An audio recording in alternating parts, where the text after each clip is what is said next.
দিনহাটা থানার ফের সাফল্য। আগ্নেয়াস্ত্র সহ গ্রেপ্তার এক। দিনহাটা থানা সূত্রে জানা যায়, গতকাল রাতে গীতালদহের জারিধরলা এলাকা থেকে এক যুবক একটি আগ্নেয়াস্ত্র সহ ঘোরাফেরা করছিল। সেই সময় স্থানীয় বাসিন্দাদের সন্দেহ হতেই ওই যুবককে আটক করে। ঘটনায় এলাকায় চাঞ্চল্য তৈরি হয়। তৎক্ষণাৎ দিনহাটা থানায় খবর দেয় স্থানীয় বাসিন্দারা এবং দিনহাটা থানার পুলিশের হাতে তুলে দেয়। ধৃত ওই যুবকের কাছ থেকে একটি ইম্প্রোভাইজড ওয়ান শুটার অস্ত্র ও একটি গোলাবারুদ উদ্ধার করে।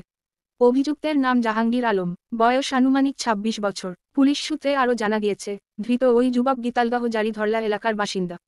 ধৃত ব্যক্তিকে আগ্নেয়াস্ত্র সহ গ্রেপ্তার করে দিনহাটা থানায় নিয়ে আসে এবং ধৃত বিরুদ্ধে নির্দিষ্ট ধারায় মামলা রুজু করে মহকুমা আদালতে পাঠানো হয় বলে জানা যায়।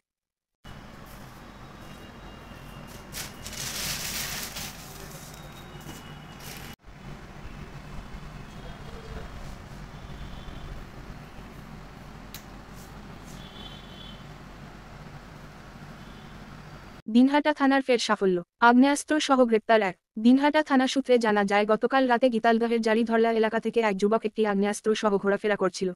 সেই সময় স্থানীয় বাসিন্দাদের সন্দেহ হতেই ওই যুবককে আটক করে। ঘটনায় এলাকায় চাঞ্চল্য তৈরি হয়। তৎক্ষণাৎ দিনহাটা থানায় খবর দেয় স্থানীয় বাসিন্দারা এবং দিনহাটা থানার পুলিশের হাতে তুলে দেয়। ধৃত ওই যুবকের কাছ থেকে একটি ইম্প্রোভাইজড ওয়ান শুটার অস্ত্র ও একটি গোলাবারুদ উদ্ধার করে। অভিযুক্তের নাম জাহাঙ্গীর আলম, বয়স আনুমানিক ২৬ বছর। পুলিশ সূত্রে আরও জানা গিয়েছে, ধৃত ওই যুবক গীতালদহ জারিধরলা এলাকার বাসিন্দা। ধৃত ব্যক্তিকে আগ্নেয়াস্ত্র সহ গ্রেপ্তার করে দিনহাটা থানায় নিয়ে আসে এবং ধৃত বিরুদ্ধে নির্দিষ্ট ধারায় মামলা রুজু করে মহকুমা আদালতে পাঠানো হয় বলে জানা যায়।